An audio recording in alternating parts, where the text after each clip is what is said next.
સુરતના પાંડેસરા વિસ્તારમાં આવેલા મુક્તિનગરમાં જર્જરિત મકાનની ગેલેરીનો સ્લેબ અચાનક ધરાશાયી થતા ભારે અફરાતફરીનો માહોલ સર્જાયો હતો। ઘટનાની જાણ થતા ફાયર બ્રિગેડ અને પોલીસની ટીમ તાત્કાલિક સ્થળ પર પહોંચી બચાવ કામગીરી હાથ ધરી હતી। સુરતના પાંડેસરા વિસ્તારમાં મુક્તિનગરમાં એક જર્જરિત મકાનની ગેલેરીનો સ્લેબ અચાનક તૂટી પડતા સમગ્ર વિસ્તારમાં દોડધામ મચી હતી। ઘટનાની જાણ થતા ફાયર બ્રિગેડની ટીમ અને પાંડેસરા પોલીસનો કાફલો તાત્કાલિક સ્થળ ઉપર પહોંચ્યો હતો। મકાનમાં રહેલા લોકોને સુરક્ષિત બહાર કાઢી સમગ્ર વિસ્તારને કોર્ડન કરીને બચાવ કામગીરી હાથ ધરવામાં આવી હતી। ગેલેરીનો સ્લેબ ધરાશાયી થતા નીચે પાર્ક કરેલ એક બાઇક અને એક રિક્ષા કાટમાળ નીચે દબાઈ ગઈ હતી। બંને વાહનોને ભારે નુકસાન થયું હોવાનું સામે આવ્યું છે। સ્થાનિક કોર્પોરેટર સહિતના આગેવાનો પણ ઘટનાસ્થળે પહોંચ્યા હતા।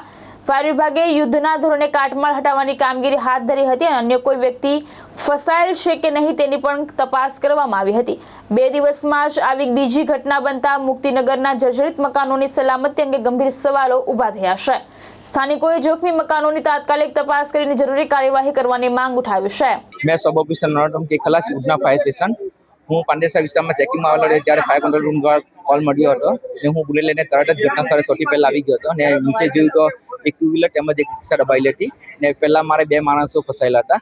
એમને લીડર દ્વારા રેસ્ક્યુ કરીને તરત જ બહાર સહી સલામત બહાર કાઢ્યા હતા ને બીજી કોઈ જાનહાની કે ઈજા થઈ નથી। આ કઈ રીતે નુકસાન થયું આ પામી છે? એ પહેલા માની ગેલેરી તૂટી ગઈ હતી ને 2 માણસ ઉપર ફસાઈ ગયા હતા બરાબર। એમને બહાર નીકળવાની જગ્યા નહીં હતી એટલે અમે લીડર દ્વારા એમને બહાર કાઢ્યા હતા। પાંડેસરા પોલીસ વિસ્તારમાં આવેલ મુક્તિનગર સોસાયટીના એક મકાનની છત એટલે કે ગેલેરી પડી ગયેલાના 112 ઉપર કોલ આવતા તાત્કાલિક લોકલ પોલીસ સાથે સ્થળ ઉપર આવેલા હતા। ફાયર બ્રિગેડ હાજર હતી। ઉપર મકાનમાં 2 અને બીજા મકાનમાં 5 થી 6 માણસો ફસાયેલા હતા જેને ફાયરની મદદથી રેસ્ક્યુ કરવામાં આવે છે। હાલ સુધી કોઈ જાનહાનિના સમાચાર નથી પરંતુ એક બાઇક તેમજ એક રિક્ષા કાટમાળમાં ફસાતા નુકસાન થયેલા છે। જે બીજો કાટમાળ છે ખસેડવાની કાર્યવાહી ચાલુમાં છે। લોકલ બંદોબસ્ત ચાલુ છે। ભાવેશ ઉપાધ્યાય, દ્રષ્ટિકોણ ન્યૂઝ, સુરત।